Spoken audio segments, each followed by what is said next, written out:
रोशनी, अब तेरी शादी की उम्र हो चुकी है।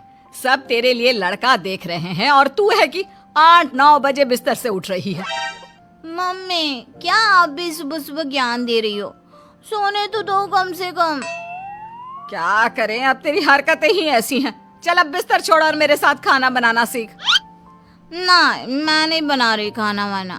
आप प्लीज जाइए ना यहाँ से। रोशनी की बातों से निराश होकर निशा वहाँ से चली जाती है। निशा, तुम रोशनी को घर का कामकाज क्यों नहीं सिखाती?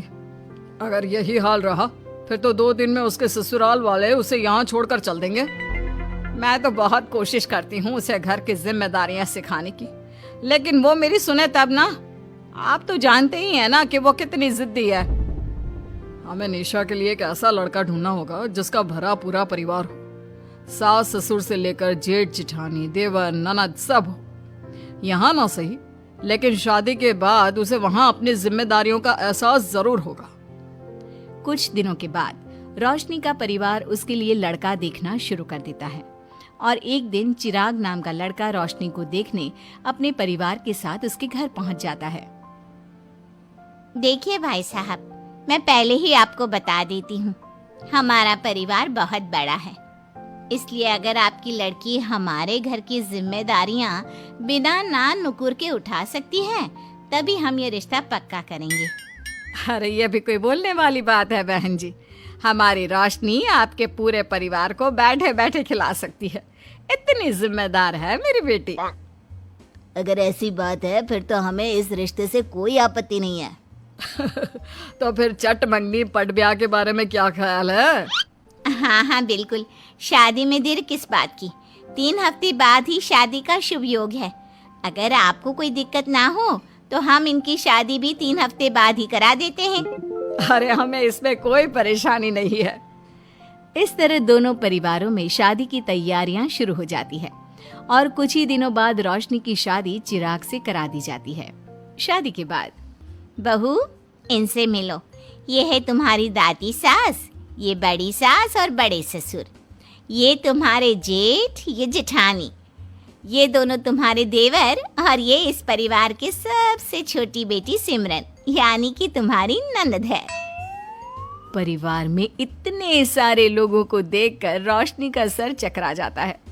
वो अपना सर पकड़ लेती है और मन ही मन सोचने लगती है, हे भगवान, ये किस जन्म का बदला लिया है आपने मुझसे? मैंने क्या बिगाड़ा था आपका जो आपने मुझे ऐसा परिवार दिया? बेटा, किस सोच में पड़ गई तुम? और कितने लोग हैं आपके परिवार में? बस हम इतने ही लोग हैं बेटा, ज्यादा लंबा परिवार नहीं है हमारा।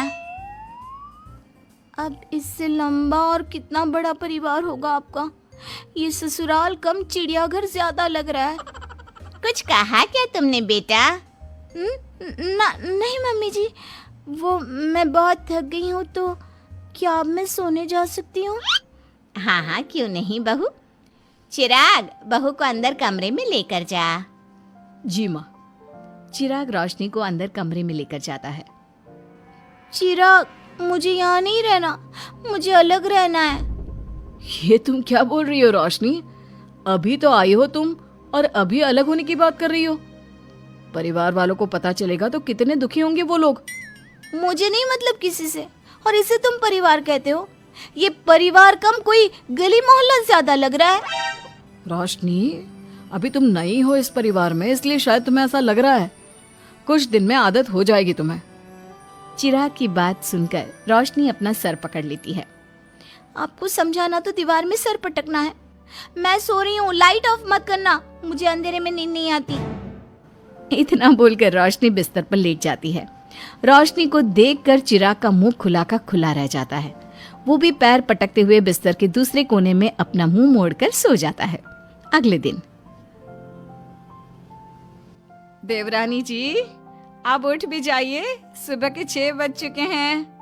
सोने दो ना मम्मी, क्यों परेशान कर रही हो? देवरानी जी, मैं आपकी मम्मी नहीं जेठानी हूँ। सुबह सुबह क्या मजाक है मम्मी? इतना कहकर रोशनी अपनी आंखें मसलते हुए उठती है और अपनी जेठानी को देखकर चौंक